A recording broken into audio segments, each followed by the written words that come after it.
महर्षि, एक प्रश्न बार बार आता है, उसमें हमें तो कोई संदेह नहीं है जो आपके सानिध्य में संत जन रहते हैं, बट बाहर जो जनसाधारण लोग जो ईश्वर को ही मानते नहीं हैं, जो दिव्य शक्तियों को जानते नहीं है महाराज जी, तो हम आपसे एक इस पे प्रकाश चाहते हैं कि क्या सच में दिव्य शक्तियां होती हैं, चमत्कार होते हैं, उनका प्रभाव होती, सिद्धियां होती हैं? हाँ, दिव्य शक्तियां होती हैं, दिव्य चमत्कार होते हैं, उनका प्रभाव होता है, पर उसके लायक हम हो जाएं तभी हम देख पाएंगे ना, हमारी सामर्थ्य हो जाए।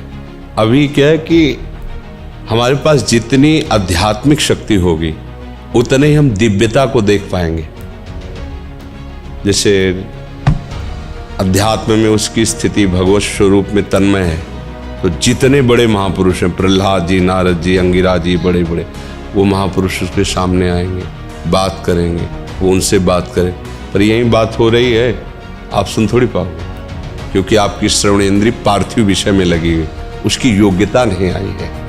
ऐसे ही जितनी भी दैवी शक्तियां हैं, पहले हमारे अंदर दैवी सद्गुण आवे और हम उनके सिद्धांत से चलें, फिर उनके मंत्रों का जाप करें, तो हमारे अंदर वो शक्ति जागृत हो जाएगी। अगर हमारे अंदर शक्ति नहीं तो हमें सब ड्रामा लगेगा, सब हमें नाटक लगेगा कि हमें क्यों नहीं दिखाई देता। तुम्हारा आध्यात्मिक शक्ति विषयों के भोग में नष्ट हो चुकी है, तुम्हारे अंदर सामर्थ्य नहीं रह गई, जो विषय चाहता है तुम्हें रौंद देता है। अब तुम दिव्यता को कैसे अनुभव कर पाओगे? उसके लिए तो भागवतिक शक्ति से संपन्न होना पड़ेगा, तभी तो उस दिव्यता को जान सकते हो। तो मंत्र हैं, उनकी सिद्धियां हैं, चमत्कार हैं, दिव्यताएं हैं, पर उसकी योग्यता आप में होनी चाहिए, देखने की तो है। मंत्र की शक्ति, दैवी चमत्कार तभी जब आप में दैवी सद्गुण हो। अब जो जितना पवित्र होकर जितना लक्ष्य किया उतना जान गया और उतने में ही वो प्रकाशित हो गया, तो वो झूठा नहीं है। ऐसा नहीं कहा जा सकता कि झूठ है, ऐसा नहीं, ये सब है, पर तुम कितना उसे स्वीकार। हमने अपनी आंखों से देखा कि एक जानवर की ऐसे टांग में किसान के अस्त्र लग गए तो उसे खून बह रहा था। तो एक बूढ़े बाबा है, गांव में वो प्रसिद्ध थे खून बांधने के लिए, ऐसे रज लिया और 2 मिनट ऐसे मंत्र बोले, ऐसे किया, बस केवल घाव था, एक बूंद खून बाहर नहीं निकला, एक बूंद, ये हमें आंखों से, तो उन्होंने मंत्र सिद्ध किया है। तो ऐसे मंत्र शास्त्रों मंत्र हैं जो छोटे छोटे कार्यों की, छोटी छोटी बातों की सिद्धि, पर जब भगवत प्राप्ति का लक्ष्य होता है तो ये बड़ा लक्ष्य है, फिर इन सब छोटी बातों को स्वीकार नहीं किया जाता। ये उनके समीप जाने से स्वाभाविक हो सकता है, वो नहीं चाहेंगे, वो चाहेंगे यही कि आप सच्चिदानंद भगवान में लगे, पर आपकी जो कामना है, तो कल्पतरु भगवान की आराधना करते तो उनके प्रभाव से हो सकता है आपकी कामना पूर्ण हो जाए। उनका आशीर्वाद इस बात का नहीं होगा, आशीर्वाद ये होगा कि मंगल भवन प्रभु में आपका मन लग जाए और आप भी भक्त बन जाएं, तो आप सदा सदा के लिए दुख से निवृत्त हो जाएंगे। पर ये नहीं कि चमत्कार नहीं। हमने देखा एक अयोध्या से संत आए हुए थे, बड़ा प्रभाव उनका, बहुत लोग साथ, वो हनुमान जी की उपासना करते थे, तो आए, हमारे पास भी आए। उस समय हमारी 17-18 वर्ष की अवस्था। संतों को बड़े गौर से देखना, क्योंकि संत मार्ग में चल रहे थे, एक एक बात देखना, कैसे उठते, कैसे बोलते, कैसे चलते, उनकी चेष्टा कि ऐसे संत। तो वो नज़दीक आए और उनका कि आप क्या साधना करते? हमसे बड़े अवस्था में भी थे और बड़ी भीड़ उनके साथ। तो हमारे गुरु जी ने बताया, नाम जप करो, ऐसे ऐसे कुछ यौगिक साधन करते, चमत्कार कुछ। हमने तो इसका परिचय नहीं, हम तो जानते हैं। ऐसे किया, केवड़ा की सुगंध छा गई, और लोगों से पूछे और कौन सी चाहिए? चमेली। ऐसे किया, पूरे वातावरण में चमेली। ये मतलब कहानी नहीं है, ये हम प्रत्यक्ष में देखा। ऐसा पानी लिया, कौन से जूस आप पीना चाहते, कौन सा शरबत, ऐसे आप पियो, जो जूस बोला वही जूस। आखिरकार प्रकृति परमात्मा से ही तो है, तो प्रकृति का परिवर्तन परमात्मा मंत्र से क्यों नहीं हो जाएगा? जो परिवर्तन, खंबे से भगवान निकल पड़े कि नहीं निकल पड़े? खंबे से ही तो निकल पड़े।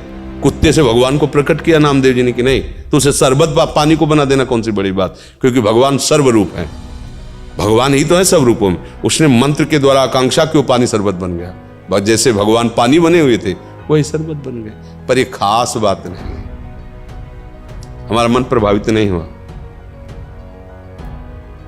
मन तो प्रभावित तब हो जब आपके पास बैठने से हमें रोना आने लगे, प्रभु से प्यार आने लगे, हमारा हृदय जलने लगे कि मैं कितना नीच हूं, मैं ऐसे ऐसे कर्म किया हूं, क्या प्रभु मुझे भी स्वीकार कर? ये है संत संग का चमत्कार। तो उसका मन प्रभु के लिए लालायित हो गया। प्रभु इतने प्यारे लगने लगे कि सारे विषय खारे लगने लगे, संसार का सुख उसको बमन की तरह लगने लगा। ये अवास्तविक संतों के संग का ही चमत्कार। बल्कि ऐसा नहीं है कि सब झूठा है, ऐसा नहीं है, चमत्कार हैं। तो अब ये तो नहीं है कि मंत्रों में शक्ति नहीं, ऐसा नहीं है। अरे आप तो बचपन से इस मार्ग पे चल रहे हैं, अभी आप वृंदावन प्रेम उपासना में हैं, तो आपके साथ भी ऐसी कोई अनुभूतियाँ हुई या? बहुत सी शुरुआत में प्रारंभ हो गया था इस मार्ग में। तो जब चले ना, पर क्या था कि गुरु कृपा से बचपन में ही हमें समझा दिया गया था कि जिसका लक्ष्य भगवत प्राप्ति है, छोटे मोटे चमत्कारों में गोस्वामी जी तुलसीदास जी की चौपाइयाँ हैं कि जिस समय कोई साधक परमार्थ पथ में अग्रसर होता है तो इंद्रिय द्वारों पर बैठ जाते हैं उसके देवता साक्षात आकर के, अलग अलग देवता जो इंद्रियों में विराजमान, और वो माया का वही आकर्षण उसके पास पहुंचाते जिससे वो भ्रष्ट हो जाए। वो उपासक सावधान रहे, उस समय जब चढ़ाई पे चढ़ रहा है परमार्थ की, तो उसे भ्रष्ट करने के लिए देवता आते हैं, दैवी शक्तियां आती हैं। इंद्रिय द्वार झरोखर नाना, बैठे देवता करि कर थाना, आवत देखें विषय बयारी तीर्थें देख, क्योंकि बहुत बड़ी विजय की तरफ चला है ना, तो गुरु कृपा पात्र ही इस बात को समझ पाता है। फिर इसके बाद जो आती है वो फिर सिद्धियों का खेल आता है। रिद्ध सिद्ध पेरे बहुआई, बुद्धि लोभ दिखावे भाई, होए बुद्धि जो परम सयानी, तीन तन चितई नानहित जानी। बोले परम सयानी बुद्धि हो, उधर देखना भी नहीं, उधर अगर देख लिया तो तुम्हारा इन्हें अनहित हो जाएगा, अर्थात भगवत प्राप्ति के मार्ग में आपके बाधा खड़ी हो। तो कौन बाधा स्वीकार करेगा जो भगवत मार्ग में चला है? ऐसा नहीं कि अनुभूतियाँ नहीं होती कि अब इस समय ये सिद्धि आ गई, अब इस समय ये सामर्थ्य आ गई, और उसे हटाते हुए, जैसे तैराक पानी को हटाते हुए आगे बढ़ता जाता है, फिर वो पार हो जाता है, ऐसे ही उपासक सब बाधाओं को हटाते हुए फिर एक स्थिति ऐसी आती है जहाँ से कोई विचलित ही नहीं कर सकता है। अब वहाँ इन सब का प्रवेश ही नहीं सिद्ध होगा। इसीलिए बड़े बड़े जो भगवत प्रेमी महात्मा है, आप उनमें कोई सिद्धि नहीं देखेंगे, बाहरी, वो बिल्कुल जन साधारण की तरह उनका जीवन है, पर वो असाधारण तत्व में निरंतर स्थित रहते हैं। तो ये जो चमत्कार है, प्रकाश है, ये कई तरह का होता है। एक होता है भगवत आराधना से, एक लिमिट है, बस उतनी आराधना, उसका वही उतना चमत्कार। एक होता है भूत प्रेतों की आराधना से, देव यक्ष गंधर्व यक्षिणी आदि सिद्ध कर लेना, उसे भी होता है। तो आपके मन की बात क्या हो, चमत्कार पर मान लो यक्षिणी सिद्ध है, वो अभी कहे कलकत्ता ले चलो 1 सेकंड में, तो 1 सेकंड में पहुंचा देगी। आपको लगेगा तो भगवान है साक्षात, अभी तो वृंदावन में थे, कलकत्ता आ गए। शराब न पियो, पराई बहन बेटी की तरफ गंदी दृष्टि मत करो, मांस अंडा मत खाओ, और रामकृष्ण हरि जो नाम तुम्हें प्रिय लगे करो। अगर तुम दूसरों को सुख देने वाले न बन जाओ तो बता देना। ये सब जो बातें हैं चमत्कार की, ये सत्य है, इसमें हम संशय नहीं करते, क्योंकि आप मंत्रों के द्वारा, साधना के द्वारा आप कुछ भी कर, पर ये टिकाऊ चीज नहीं है। टिकाऊ चीज है सा वही मनः कृष्ण पदारविंदयो। दुर्वासा जी देखो ना, मंत्र का तो प्रभाव था, कृत्या प्रकट कर दी अम्बरीश जी के आगे, अम्बरीश जी हरीश शरणम, दूसरी कोई बात नहीं थी। सुदर्शन चक्र ने कृत्या को नष्ट किया और दौड़ाया त्रिभुवन में, दुर्वासा को दौड़ाया, ले दौड़ाया। तो बात ये पकड़ो जिससे तुम्हारा मंगल हो जाए। जो नाम प्रिय लगे, राम कृष्ण हरि, जो हमारी बात मान लेना।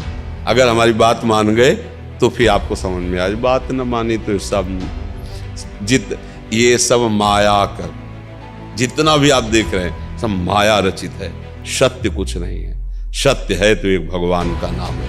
तो ये महापुरुषों ने कहा, आब्रह्म स्तंभ पर्यंतम सर्वम मायामयम जगत, सत्यम सत्यम पुनः सत्यम हरे नामयु केवलम। ब्रह्मलोक से लेकर साप तिनके तक माया में है, कुछ सत्य नहीं है। सत्य है तो भगवान का नाम है, और वो नाम जब करो उसी में आनंद है। अगर आप ठीक हो सकते हो तो हाँ, एक सत्य बात तुमसे कहते हैं, भगवान का नाम जब करो आप ठीक हो, जो चाहो सो प्राप्त कर लो। बस इसके अलावा वो और तो सब प्रणाम है, भगवान का लीला है और सब बढ़िया है। भगवान जिस रूप में जो लीला कर रहे हैं हमारे लिए वंदनीय है, हमारे प्रभु हैं, नटवर नागर हैं विविध रूपों में, वही तो खेल रहे, कोई और है नहीं, वही खेल रहे। पर हमको इन खेलों में नहीं फंसना, एक दिव्य खेल भी है भगवान का, उसमें जाना। ये जन्म मरण चक्र, कामना की पूर्ति, ये सब बातें बहुत हो गई। कोई एक ऐसी बात हो जिससे सब बात ठीक हो जाए, वो है भगवान की शरणागति।